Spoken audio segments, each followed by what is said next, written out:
So is passive income really a scam? I've kind of believed that a lot of people think that passive income is simply a magic bullet. It's like the magic bullet. That you just learn about passive income, you put money in something and it just spits out cash and you live happily ever after, nothing ever happens. Well, anyone who's been an investor for any length of time, typically more than a year or two, will tell you that is not the case. It takes a fair amount of work.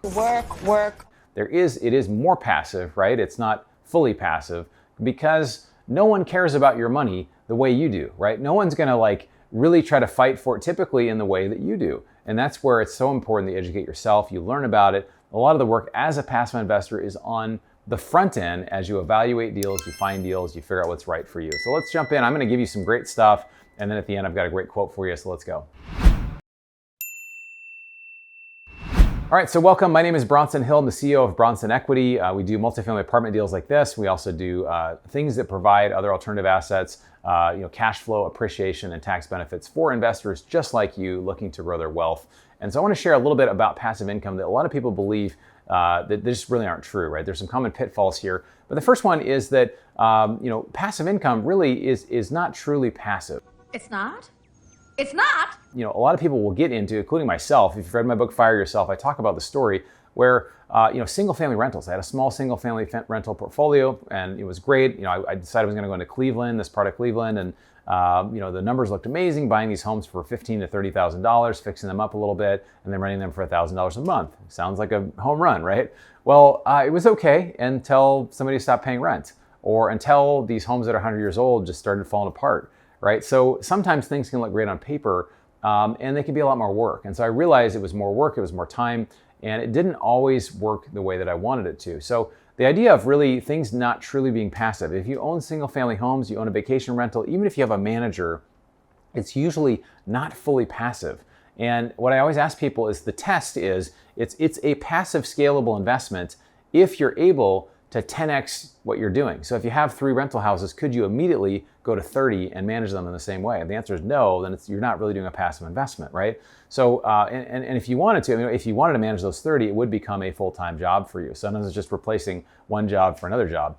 So that's the idea of just really getting into things. Same with stock trading online or some sort of active trading strategies, but they require a lot of energy. So that's the first one, is some things are not truly passive. Another one is, like I talked about, overestimating returns. Talked about that property in Cleveland, right? Everything looks great on paper and it doesn't always come out the way we want it. And actually the biggest thing is it takes up way more time than we think it should, than we actually estimate, right? So if you're a physician, you're a business owner, you're a professional, your time has a value.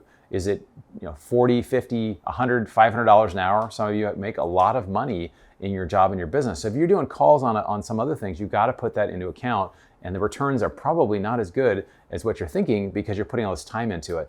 Another thing is the lack of diversification, right? A lot of people think that I just put all my money into one deal and it produces all this huge return for me, but there's a lot of risk in that, right? And so it can be good to diversify into some different things as well. And then the other one is the market volatility. Market volatility can be affected by downturns. Certain assets can be affected in different ways. So there's some myths that are there as well. So again, I think the big myth is that passive income is just throw money in it and it just spits out cash forever and you have nothing really, it's just all passive and your feet are up and you're drinking Mai Tais, and it might be your experience, but it's not been my experience or what I've seen from people, is that the positives of passive income that I have seen after somebody does it right? Because what really is the process of passive income? It's really putting money into something after you've done the research, after you've vetted it, after you've shown that, hey, this is actually something that can really work for me. And the work is on the front end, right? But what it offers, what passive income really offers you, is a more passive experience, that you're not the one managing it. You're not the one operating it. You're just simply getting statements and getting cash flow, and that's great. But there is work on the front end that you need to do. So what this really offers is, it offers time freedom, right? And I think time freedom is way more important than financial freedom, than having more than enough money, right? Time freedom is what allowed me to quit my job and be able to travel 6 times internationally last year, to go to Everest Base Camp earlier this year. You might see some of those pictures online. And it was great to be able to have the flexibility to be able to do that, right? And so I want that for you as well. I want you to have time freedom so you can spend time on what matters most to you. You can make more money, you can make more time. We talked about scalability, right? Unlike a job, you can grow exponentially just simply by having and putting more resources toward assets that you like, right? So you're not having to manage that.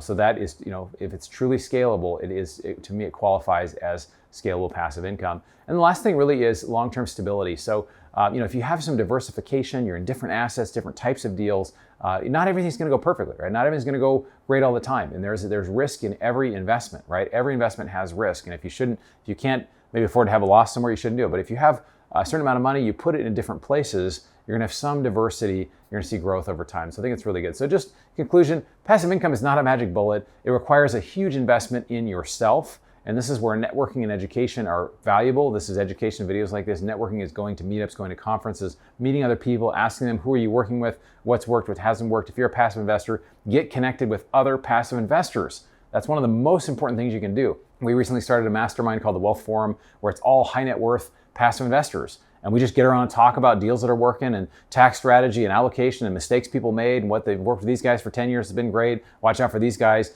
And that's stuff that no one else shares. I mean, we're an investment group. We have deals. We want everybody to do our deals. And I generally want to help people, but we're still biased, right? But another passive investor usually really doesn't have a bias, right? They're just simply wanting to try to find the best deals and help others find those best deals as well. So get connected. If you're not involved in a group, you can check out our group. Love to connect with you on that. And then check out this quote from Robert Kiyosaki. It says, financial freedom is freedom from fear. And I love that, right? That you can basically be at a place where you have enough finances coming in. You're not having to try to kind of worry, I wonder where, foods or, where we're going to be able to buy food or have to go to work to be able to take care of things here or pay for all the expenses. You have enough income coming in. Even if something happened to you or a family member, you wouldn't have to work. You'd have enough income coming in, which is huge. So I want you to check out this video, which is cash flow versus capital growth. Which one is better? I have a very strong opinion on this. You might know what it is, but you should check it out up here. Cash flow versus capital growth. And then if you haven't joined our investment club, you're just not hearing about these awesome deals we're doing. I really feel like we're in a very special time right now. Multifamily investing is starting to become much more attractive. We're in the oil and gas business with partners. We have some businesses we're doing that are cash flowing businesses. But yeah, let's set up a call. You go to the link below, go to our website. You can join, and you'll schedule a call with us, and we'll start a relationship with you. We can share some of these deals with you that are private. But thank you for taking the time to educate yourself. We'll look forward to seeing you on the next video.